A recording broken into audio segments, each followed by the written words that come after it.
BX1+. L'invité de Fabrice Grosfinet. Voilà, et notre invité politique, c'est David Wetzman, qui est député bruxellois pour le mouvement réformateur, donc dans l'opposition, et également conseiller communal à la ville de Bruxelles. Vous pouvez même enlever le casque, à mon avis, David Wetzman. Vous allez pouvoir nous entendre, puisqu'on a la chance de pouvoir accueillir à nouveau des invités dans ce studio. Mais la première question, ça va être effectivement une réaction à l'actualité. Vous comprenez la décision de Sven Gatz, de l'Open VLD, de dire qu'il faut aller en appel sur cette décision de la STIB. C'est conforme aux souhaits de votre parti, le mouvement réformateur, hein? Absolument, tout à fait. Je pense que si on avait été au sein des organes de la STIB, comme normalement l'opposition est toujours présente, mais pas malheureusement à la STIB, on aurait tout fait, effectivement, on aurait tout fait pour pouvoir aller en appel. Je pense que c'est exactement ce qu'il faut faire. Je pense qu'il n'y a pas 36 neutralités, c'est la neutralité, et la neutralité, elle est le garant finalement d'une non-discrimination dans les services qui sont offerts, et il faut une équidistance entre toutes les religions. Je suis un peu vraiment offusqué parfois quand j'entends que cette forme de neutralité s'opposerait à certaines ou à certains.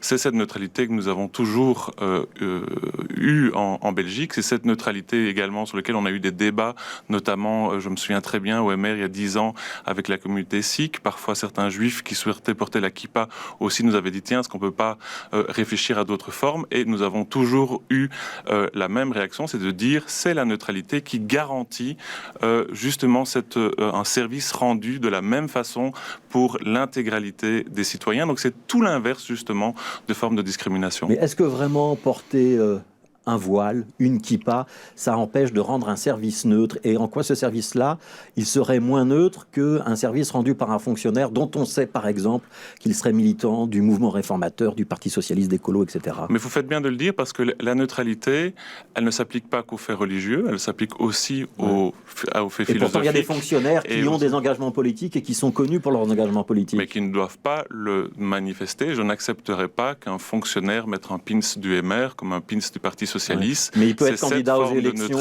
communales et tout le monde le sait. Effectivement, ça peut se savoir. Ceci dit, c'est le système que nous avons mis en place pour éviter justement des discriminations. Et il n'y a pas 36 formes de neutralité. Ceux qui portent des adjectifs à cette neutralité, c'est qu'ils veulent justement dévier cette forme de neutralité. Et je vois bien vers où veut nous amener en particulier écolo, qui glisse quand même de plus en plus vers la gauche ou la gauche extrême, un peu plus communautariste, alors que la priorité, elle n'est pas là. La priorité, elle est notamment s'assurer qu'il n'y ait pas de la discrimination sur le marché de l'emploi, sur le marché du logement, qu'il n'est pas normal qu'une grande partie des personnes d'origine étrangère se trouvent aujourd'hui, ou qu'une grande partie de celles et ceux qui sont au chômage sont d'origine étrangère.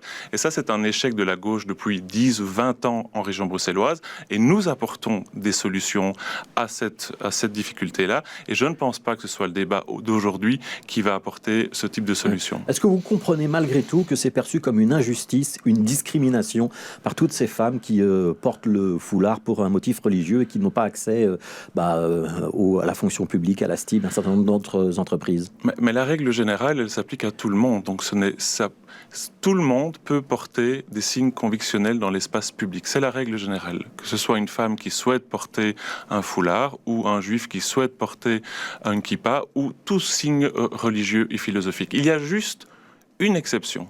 C'est dans la fonction publique. Et justement, pour garantir la neutralité. Elle n'est pas inscrite clairement dans notre Constitution, mais de notre Constitution découle cet équilibre.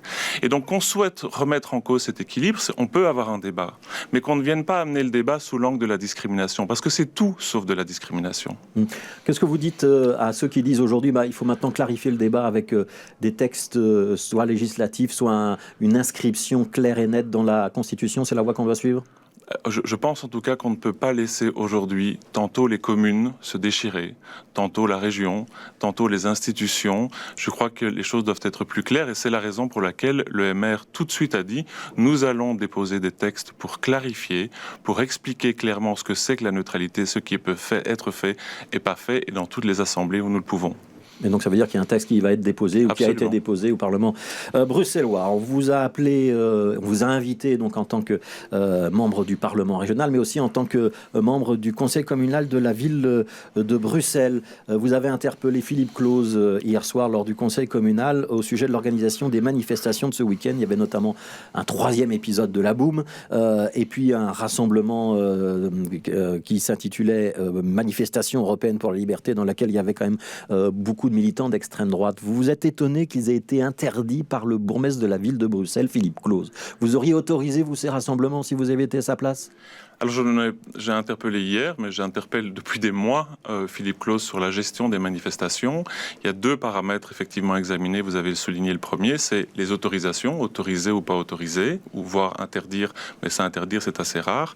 Et puis il y a un 2e paramètre, c'est sur la gestion même de la manifestation. Vous savez, à la ville de Bruxelles, il y a des manifestations qui sont tolérées et qui sont sévèrement réprimées. Il y a des manifestations qui sont tolérées et qui sont encadrées. Et puis il y a des manifestations qui ne sont carrément pas autorisées. Vous êtes en train de dire que le bourgmestre choisit à la carte en fonction du thème de la manifestation. En tout cas, vu le nombre de questions que j'ai posées, vu le peu de transparence, et je reviendrai avec des propositions dans la gestion de ces manifestations et aussi dans les autorisations, je trouve effectivement qu'au sein de la ville de Bruxelles, pas uniquement le bourgmestre, mais il peut y avoir une interprétation comme une gestion partisane de ces manifestations, très clairement.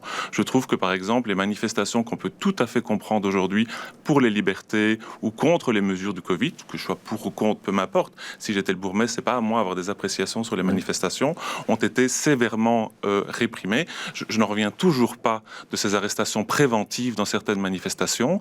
Je n'en reviens toujours pas. Donc là, vous parlez de la Boum, épisode 1 et 2. Est-ce que vous parlez, parce que l'épisode de la manifestation de ce week-end, avec la manifestation pour la liberté, on a eu quand même des gens qui prenaient la défense de Jürgen Koning, c'est quand même pas rien. Elle n'était pas sévèrement réprimée, cette manifestation. Ils ont même pu aller jusqu'à Schuman. Non, mais je l'ai dit d'emblée, ce samedi-ci, les manifestations se sont relativement bien passées. L'angle de ma question au Conseil communal était « Expliquez-moi pourquoi telle ou telle manifestation ont été parfois autorisées ou non autorisées ». Cet exercice de transparence n'est pas fait.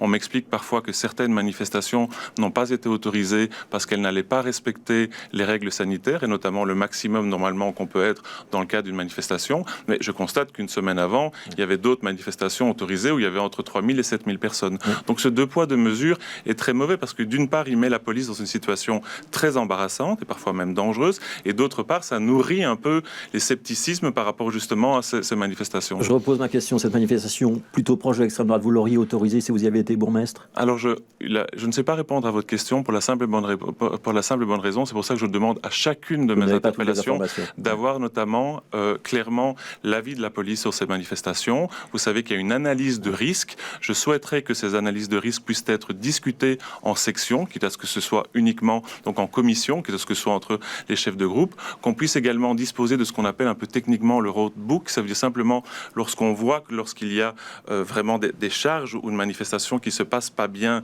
comme il y a eu notamment la Boum 1 et Boum 2, qu'on puisse comprendre effectivement ce qui s'est réellement passé et qu'on puisse aussi m'expliquer quelque chose de fondamental. À quel moment le bourgmestre ou son premier échevin ensemble donne instruction notamment de charger sur les manifestants, et à quel moment, quand il y a des débordements qui sont très dangereux dans d'autres manifestants, on donne ordre de ne pas intervenir. Et ce 2 poids 2 mesures n'est pas possible pour la ville de Bruxelles. Ça a toujours été une ville dans laquelle les libertés pouvaient s'exprimer, l'expression publique était importante, la liberté de l'expression était importante, et aujourd'hui je trouve sincèrement qu'il manque de transparence. Une dernière question, David Wetzmann, vous êtes intervenu également sur les rodéos urbains qui se multiplient sur le plateau du Heysel autour de l'Atomium. Vous proposez qu'on piétonise le secteur ou qu'on transforme certains de ces boulevards autour de l'Atomium en zone 20 km/h. Ça a été bien accueilli par la majorité, cette proposition, hier ? Le phénomène de rodéo urbain, c'est vraiment grave. C'est un phénomène qui est plus large que celui de l'Atomium, effectivement, mais qui, franchement, pour avoir été voir moi-même à 2 reprises, est invivable pour les citoyens, mais surtout est vraiment dangereux aussi pour celles et ceux qui se promènent autour de l'Atomium ou dans d'autres... Donc là, il faut serrer la vis. Et là, il faut serrer la vis. Et je dois dire que quand le bourgmestre est venu avec une mesure de réquisition des véhicules, j'ai applaudi cette mesure en disant que c'est une très bonne chose. Malheureusement, ça n'a pas suffi parce que les réquisitions n'ont pas tellement de suivi, ou la police n'a pas toujours la possibilité d'intervenir. Donc soyons pragmatiques. Je ne sais pas si les auditeurs vont voir exactement ce dont je parle, mais il y a certains tronçons que pour tout à fait piétonniser sans pour autant avoir un impact sur le plateau du Heysel. Il peut y avoir des phases tests. On sait très bien que le plateau du Heysel ne sera pas malheureusement demain, ou en tout cas n'attirera pas autant de personnes que prévu. Donc pourquoi pas essayer une phase test de piétonisation des boulevards du Centenaire. Donc il y a toute une série de choses qui peuvent se réaliser. Vous savez, les écolos, ils sont toujours hyper actifs quand il s'agit de créer, et notamment les zones de rencontre sur la rue de la Loi ou sur les axes pénétrants du Pentagone, quand il s'agit d'avoir des réactions, en tout cas, ou des politiques pragmatiques dans le nord de Bruxelles, là, Laken et Lakenois doivent toujours attendre. Donc moi, je souhaite, et je suis convaincu qu'il y a des solutions, et nous avons eu un échange notamment sur quelque chose de très pratique, c'est les casse-vitesses. Il faut des casse-vitesses qui soient installées sur les boulevards du Centenaire. Ça n'aura pas d'impact, ça ne va pas avoir de nuisance sur les voisins. Il faut casser, avoir une tolérance zéro par rapport à ce phénomène de rodéo urbain. Il y a dans d'autres villes des enfants ou des personnes qui sont morts à cause de cela. Merci beaucoup, David Wetzman. Merci d'avoir été notre invité.